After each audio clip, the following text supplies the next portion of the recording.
I still remember the scent of her perfume mingled with another man's cologne when I walked into our bedroom that afternoon. 13 years of marriage to Gabriella, and in an instant, everything I believed about us shattered. The look on her face, when she saw me standing in the doorway, haunts me to this day. But what happened next changed both our lives forever, in ways neither of us could have predicted. Before I share this journey that transformed me, let me know where you're watching from, and hit that subscribe button to join my healing community. The morning I discovered my wife was cheating began like any other Tuesday. I woke up at 5:30, kissed Gabriella on her forehead as she slept, and headed to the gym before work. At 34 years old, I had built what most would consider an enviable life.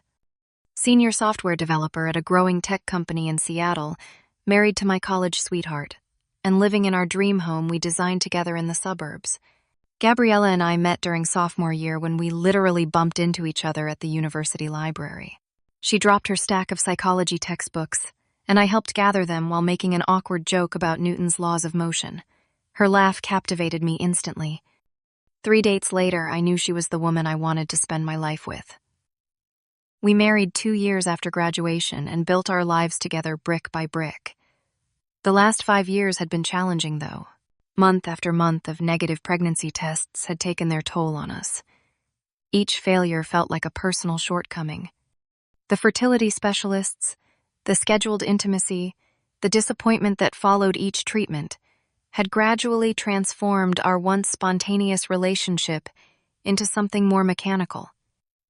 Still, I believed we were solid, partners facing adversity together.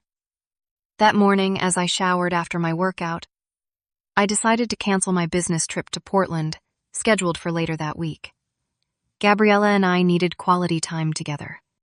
The distance between us had been growing. Subtle shifts I initially attributed to the stress of our fertility struggles and my increasingly demanding job.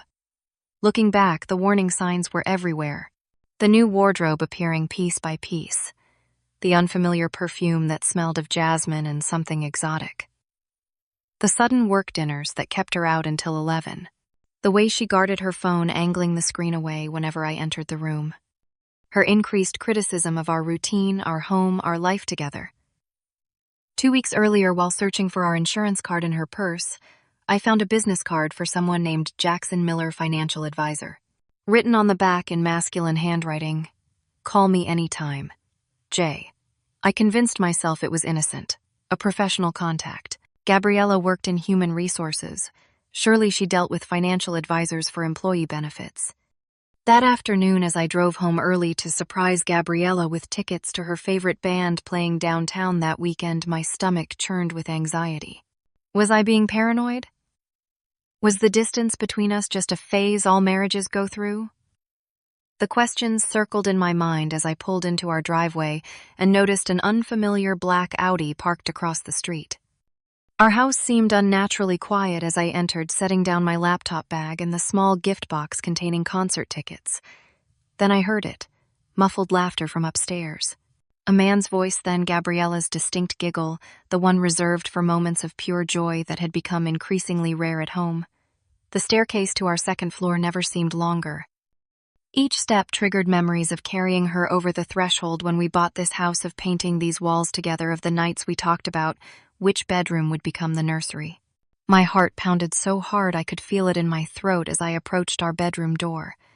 A champagne flute on the hallway table.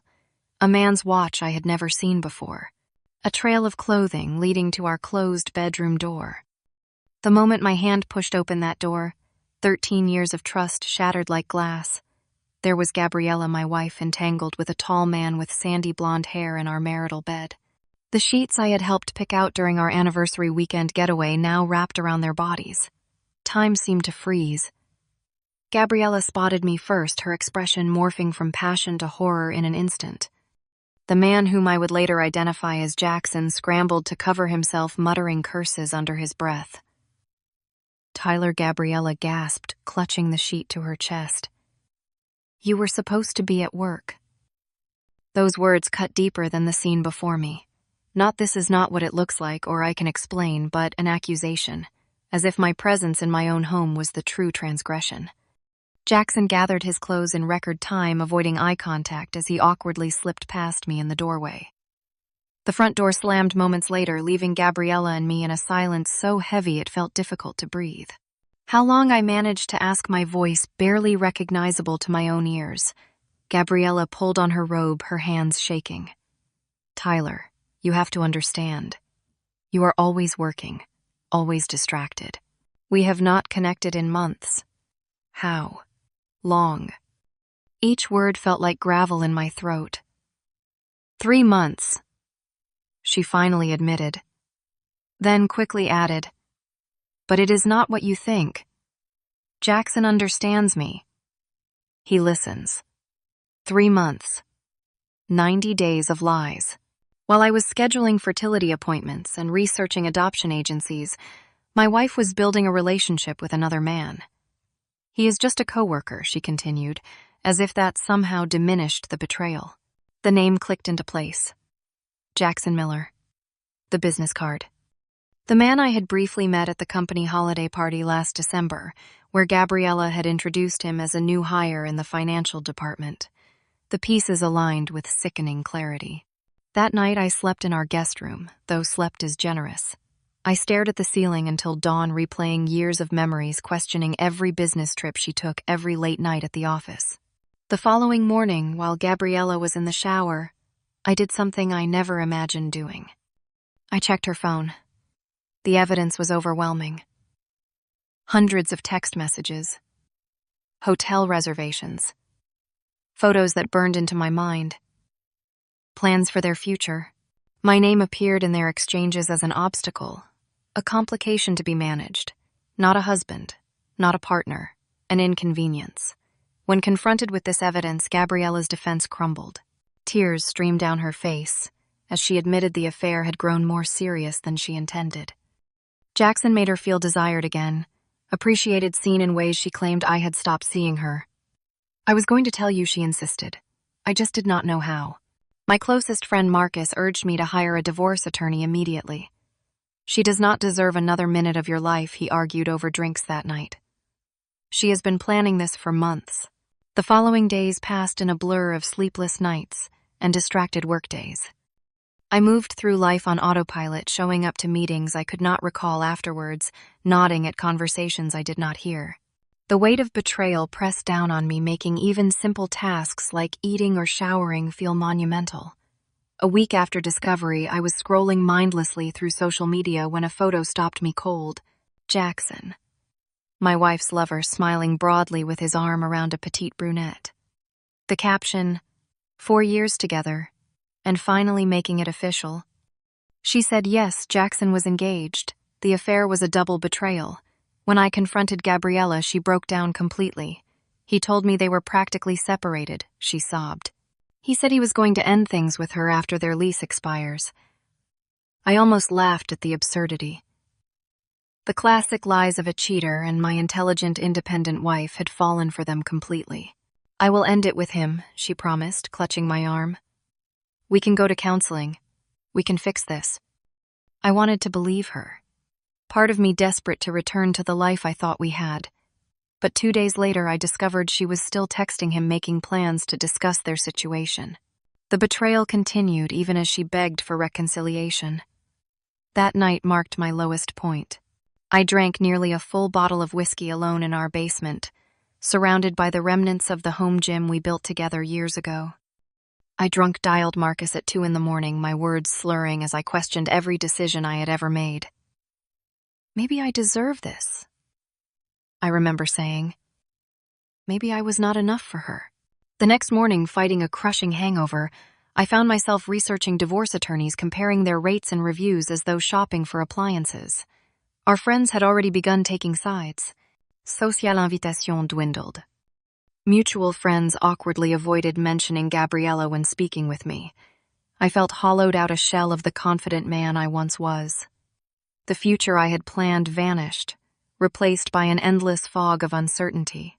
Each day brought new humiliations, as I discovered more lies, more evidence of how thoroughly I had been deceived. Exactly 17 days after discovering the affair, I intercepted a text message that would change everything. Gabriella had left her phone on the kitchen counter while showering, and it lit up with a notification. A message from Jackson. My place tonight. Stacy is visiting her parents this weekend. We need to talk about our future. Stacy, the fiancée, the other betrayed partner in this mess. When Gabriella emerged from the bathroom, I was waiting with her phone in my hand, the message displayed on screen. Something in my expression must have alarmed her because she stopped dead in her tracks. You are still seeing him, I said, my voice eerily calm. While living in our home, while promising to work on our marriage. Her excuses washed over me like white noise. I felt something shift inside me, like a gear finally clicking into place after grinding painfully. In that moment, I realized I had been asking all the wrong questions. Not how could she do this to me, but what am I going to do now? That afternoon, I received an unexpected message on social media from someone named Stacy Bennett. You do not know me, but I think we need to talk. About Jackson and Gabriella. We met at a coffee shop downtown the following day. Stacy was nothing like I had imagined. Professional, composed, with kind eyes that held the same wounded look I saw in the mirror each morning. I found their messages 2 days ago, she explained, stirring her untouched latte. 4 years together and I never suspected a thing. As we compared timelines and shared our stories, a strange solidarity formed between us. 2 people, collateral damage in a selfish affair, trying to make sense of the wreckage. That evening, I confronted Gabriella for what I decided would be the final time. All the anger, hurt, and confusion I had been carrying erupted like a volcano. You did not just betray me, I shouted, my voice echoing in our kitchen. You betrayed yourself. Everything you claimed to value. Honesty, loyalty, respect. You threw it all away for someone who was lying to both of us. For the first time since discovery, Gabriella did not attempt to justify or explain. Her defenses collapsed as she sank into a kitchen chair. I felt trapped, she whispered, tears streaming down her face. 5 years of trying for a baby. The disappointment in your eyes every month. The scheduled sex. The treatments. I started feeling like a failure as a woman, as a wife. Jackson was an escape. Her raw honesty struck me like a physical blow. Not because it justified the affair, but because I recognized the truth in it. We had both been drowning, but instead of reaching for each other, we had drifted apart. That night alone in our guest room, I made a decision that surprised even me. The path of bitter divorce and revenge was the expected route, the one everyone would understand. But something inside me rebelled against becoming another statistic, another cautionary tale of infidelity and broken vows. The next morning, I requested a personal leave of absence from work. My boss, sensing something serious was happening, approved it without question. I packed 2 suitcases and told Gabriella I would be staying in my friend Marcus's guest house for the foreseeable future. Are you leaving me? She asked, panic edging her voice. I am leaving this situation, I clarified. I need space to figure out who I am apart from us. From this betrayal. What followed was the most transformative period of my adult life. I found a therapist specializing in infidelity trauma and committed to weekly sessions. I joined a support group for people dealing with unfaithful partners where I met men and women at various stages of the same journey. Instead of numbing my pain with alcohol or rebounds, I confronted it directly. I journaled every night, pouring my raw emotions onto pages that no one would ever read. I meditated each morning, learning to sit with discomfort rather than run from it. Physical activity became my daily medicine. I ran until my lungs burned, lifted weights until my muscles screamed, swam until exhaustion granted me temporary peace from the thoughts that plagued me. A career opportunity I had been putting off for years suddenly seemed worth pursuing. I submitted a proposal for a new software development project that had been simmering in my mind, and to my surprise, the company enthusiastically approved it. Old friendships strengthened as I allowed myself to be vulnerable with the people who truly cared about me. New connections formed at the gym, the support group, a weekend photography class I impulsively signed up for. Throughout this separation, Gabriella and I maintained minimal contact. When we did speak, she seemed increasingly bewildered by my transformation. She had expected anger, vindictiveness, or desperate pleas to reconcile. My calm determination to heal myself, regardless of our marriage's fate, caught her completely off guard. 6 weeks into our separation, I experienced something remarkable. I realized I had gone an entire day without thinking about the affair. A small victory, but significant. My identity was no longer defined solely by my status as a betrayed husband. After 3 months of separation, I suggested meeting Gabriella at a neutral location, a quiet restaurant near the waterfront. She looked nervous as she sat down across from me, studying my face for clues about what was to come. "You look different," she said after an awkward silence. "I am different," I replied simply. I had prepared for this conversation, rehearsing with my therapist the words I needed to say. With a calmness that still surprised me, I presented Gabriella with 2 distinct paths forward: genuine reconciliation involving extensive counseling, complete transparency, and rebuilding from the ground up, or an amicable divorce that would allow us both to move forward with dignity.